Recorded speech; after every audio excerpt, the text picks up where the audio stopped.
behalf of Billy and Nicole and their families, I want to welcome you to their wedding. They have invited you here for an important reason, not just so you can be spectators, but so that you can more importantly be witnesses to the vows that they're about to make to each other. So your job as the witnesses is to encourage and support them in keeping those vows for the rest of their lives. This looks so cool. That is so cool. Oh, I loved that. Is she putting it together right now? Or is she She's like, don't take pictures, it's not done. I have been friends with Nicole for probably over 10 years now. I don't remember the first time we hung out. I don't remember the first time that we ever talked to each other. All I remember is that we became best friends immediately.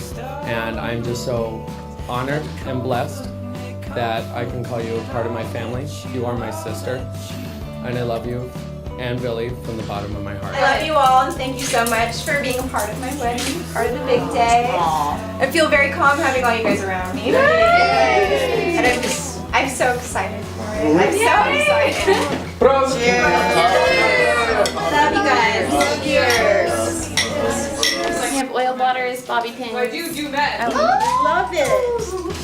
You look really cute too. Are you all done? Look at the back. I love it. Hi.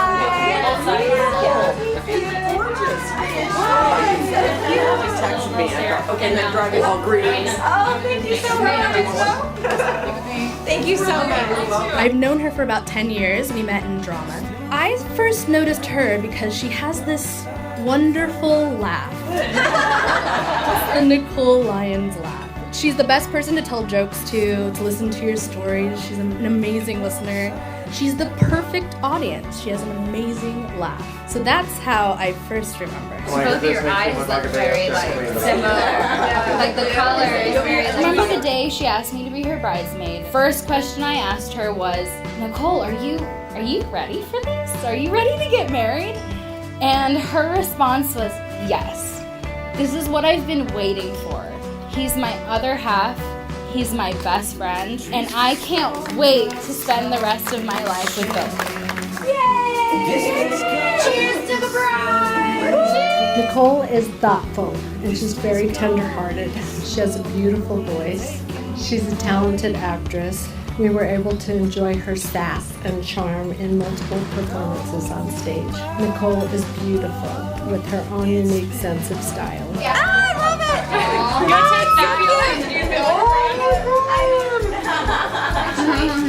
This has been a long time coming, I'm sure, and you've done a great job preparing for this day. It's absolutely beautiful. But this whole marriage thing's been going on a long time, and you're obviously not the first people to think of it. There's an ancient story from the Bible that tells of the first wedding. It says that God had made a man and he put him in a garden to work it and care for it. And then God said it is not good for a man to be alone. So God said, I'll make a helper suitable for him. The word helper is used at least elsewhere in the Bible of God himself, like in the Psalms where it says the Lord is our helper. Certainly not saying God's inferior to us in any way, just that we need help. Nicole, would you agree that this man needs help? Yes. I thought so. Oh, sick. Nice. That's rad. Oh my god, that's so awesome! I don't know why I do have this on. You bitches. Yeah, cute. I wish I got myself like a flask now. Billy and I were kids. We spent a lot of our time filming, pretending we were a Hollywood production company. Would shoot anything from our horribly made crime action movies to late night talk shows to some random SNL skit, which we called Saturday Night 5. Since we were little, Billy and I have always made a good team with those little projects we did. And look at us now. We are the proud owners of Hybrid Studios. I'm so glad I got to know you as you grew up, and I'm so happy that I get to stay a close friend with you because of our business. But mainly, I'm excited to watch you grow further as a married man. She's such an incredible lady.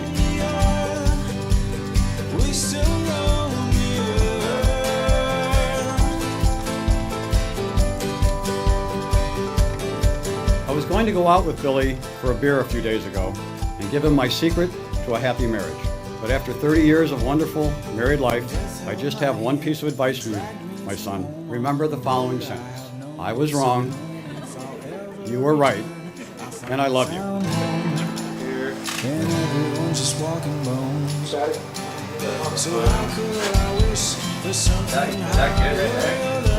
That's really good.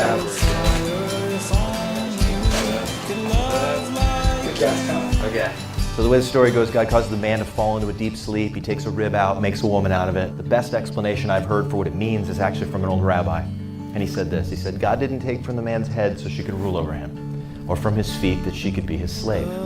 God took from his side that she could be his partner, yet from under his arm that he could use his strength to guide and protect her. And at its best, I think that's what a good marriage looks like, an equal partnership of two people walking through life, the man using his strength on behalf of his wife. So the way the story goes, the man writes the first love poem. He says, flesh of my flesh, bone of my bone, she'll be called woman, for she was taken out of man.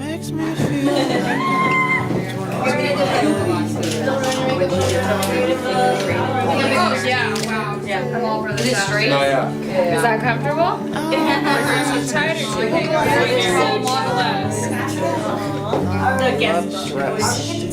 And then there's this line that's repeated in the scriptures as the reason for marriage. It says, for this reason a man will leave his father and mother and be united to his wife, and the two will become one flesh, and they were both naked and unashamed.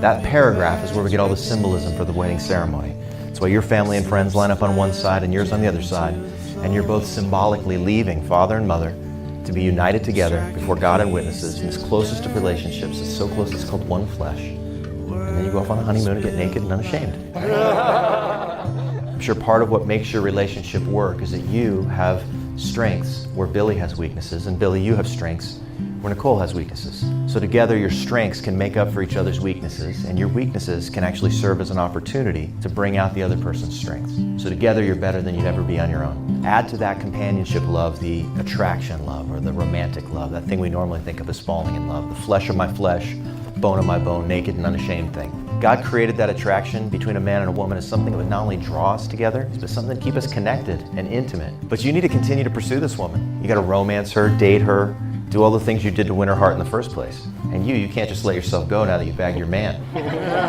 Be lovers for life. Make it a priority. But those two loves are not enough to make a marriage work. You need this third love, because the third love is not based on any feelings. It's actually based on a choice that you're making today. It says, out of all the people in this world that I could choose to spend the rest of my life with, I choose you, today and tomorrow and for the rest of my life. And I love you because I choose to love you. Not just on the days when I feel like it, but even when I don't feel like it. And it's that kind of commitment love that keeps you doing the things that bring the feelings back when they go up and down. It's that kind of commitment love that's spoken of where it says that a man leaves father and mother and every other relationship behind as secondary to make this one primary. So primary, it's called one flesh, which is about as close as you can get. And it means if you ever try to tear it apart, it's going to do serious damage to both of you. So it's not to be entered into lightly. But that one flesh commitment love. And so if you'll commit yourselves to nurture all three of these loves in your life for the rest of your life, you can have a relationship that goes the distance. Billy, do you swear this is the kind of love you're committed to with this woman? I do. And Nicole, do you swear this is the kind of love you're committed to with this man? I do. I, Billy, take you, Nicole, to be my wife. I, Billy, take you, Nicole, to be my wife. To have and to hold from this day forward. To have and to hold from this day forward. For better, for worse. For better, for worse. For richer, for poorer. For richer and poorer. In sickness and in health. In sickness and in health. To love and to cherish. To love and to cherish. Till death do us part. Till death do us part. I, Nicole, take you, Billy, to be my husband. I, Nicole, take you, Billy, to be my husband. To have and to hold from this day forward. To have and to hold from this day forward. For better, for worse. For better, for worse. For richer, for poorer. For richer, or poorer. In sickness and in health. In sickness and in health. To love and to cherish. To love and to cherish. Till death do us part. Till death do us part. Because these rings have neither an end nor a beginning, it signifies the continuation of true love. As you place them on your fingers, you give all that you are and ever hope to be. You give these rings as a symbol of your love. May it always be a reminder that you walk side by side and that you will always be faithful partners. Because of your commitment to each other, it is my privilege to declare in the name of God that you are now husband and wife, and what God has joined together, let no man dare to separate. You may kiss your bride.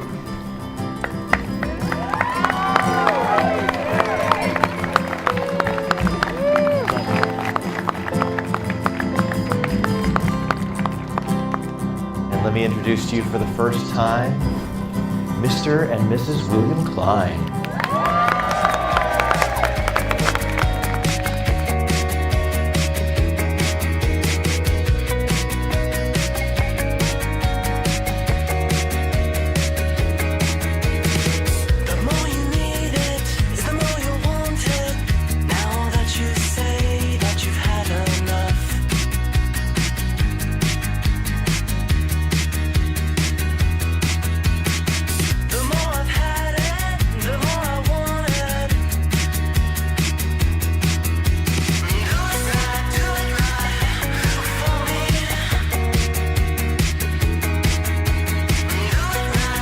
think most of you out there, of my generation, will agree that trying to express how you feel about them can be a difficult thing.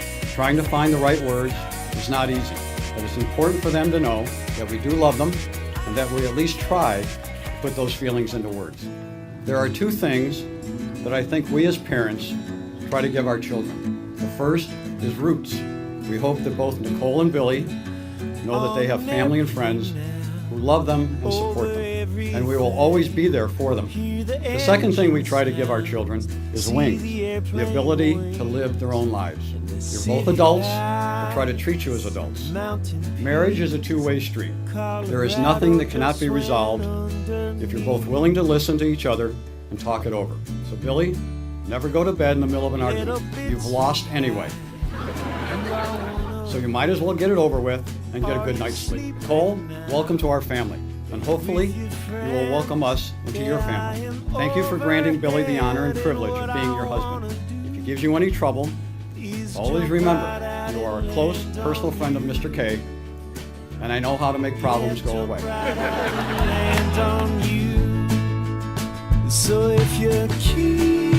I was the one who introduced the two lovebirds 7 years ago, so I'm taking all the credit for tonight.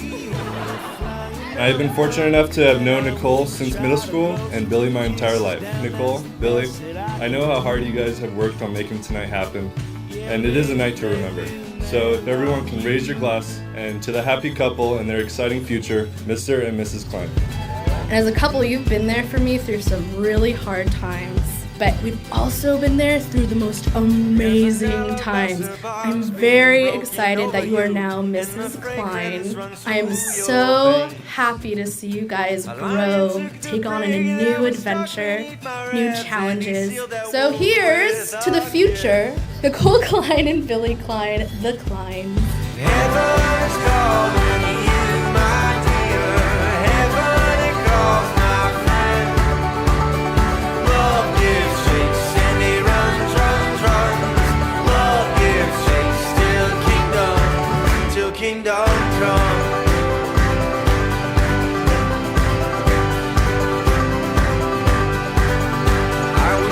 First is a companionship or a friendship love. It's part that says it's not good for a man to be alone. I'll make a helper suitable for him. It's not good for any of us to be alone. We all need a suitable helper, a partner to share our life with. And the two of you have found that in each other. A best friend, somebody that you can talk to and play with and laugh with and cry with. That friendship isn't just something that is a phase you go through on the way to marriage. Like we used to be friends and now we're getting married. It's a foundation for the rest of your life. You grow closer together as best friends.